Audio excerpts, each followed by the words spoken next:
1.5 വർഷങ്ങൾക്ക് ശേഷം നാട്ടിലേക്ക് പോകുന്ന എന്നെയാണ് നിങ്ങൾ കണ്ടുകൊണ്ടിരിക്കുന്നത്. ഭയങ്കര എക്സൈറ്റഡ് ആണ്. നമ്മുടെ വീടിനടുത്ത് 20 മിനിറ്റ്സ് ഡ്രൈവ് മാത്രമേ എയർപോർട്ടിലേക്കുള്ളൂ. നേരത്തെ തന്നെ എയർപോർട്ടിലെത്തി. കുറച്ചും കൂടിയും ചീപ്പായിട്ട് ഫ്ലൈറ്റ്സ് കിട്ടണമെങ്കിൽ നമുക്ക് മാഞ്ചസ്റ്ററോ ലണ്ടനോ പോവാം. പക്ഷേ ഏറ്റവും കംഫർട്ടബിൾ ആയിട്ടുള്ളത് നമ്മുടെ വീടിന് തൊട്ടടുത്തുള്ള എയർപോർട്ട് ആയതുകൊണ്ട് നമ്മൾ അത് തന്നെ ചൂസ് ചെയ്തു. എമിറേറ്റ്സിലാണ് നമ്മൾ ഫ്ലൈ ചെയ്യാൻ പോകുന്നത്. എമിറേറ്റ്സിൻ്റെ സർവീസിനെ കുറിച്ച് പ്രത്യേകിച്ച് ഞാൻ പറയണ്ടല്ലോ, അടിപൊളിയാണ്. നമുക്ക് സുഖമായിട്ട് പോയിട്ട് വരാം. പക്ഷേ ഇവിടുന്ന് ഡയറക്റ്റ് ഫ്ലൈറ്റ് ഇല്ല, ദുബായ് ത്രൂ ആണ് നമ്മൾ പോകുന്നത്. സീറ്റ് കണ്ടുപിടിച്ച് നിന്ന് കംഫർട്ടബിൾ ആയിട്ട് ഇരുന്നതിന് ശേഷം നേരെ ഹെഡ്സെറ്റ് വെച്ച് നമ്മുടെ പരിപാടി തുടങ്ങി.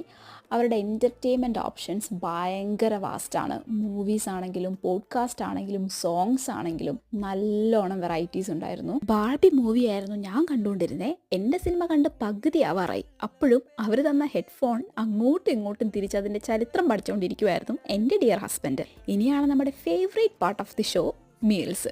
അത് കണ്ടതും എൻ്റെ ഹാപ്പിനെസ് ഇരട്ടിയായി.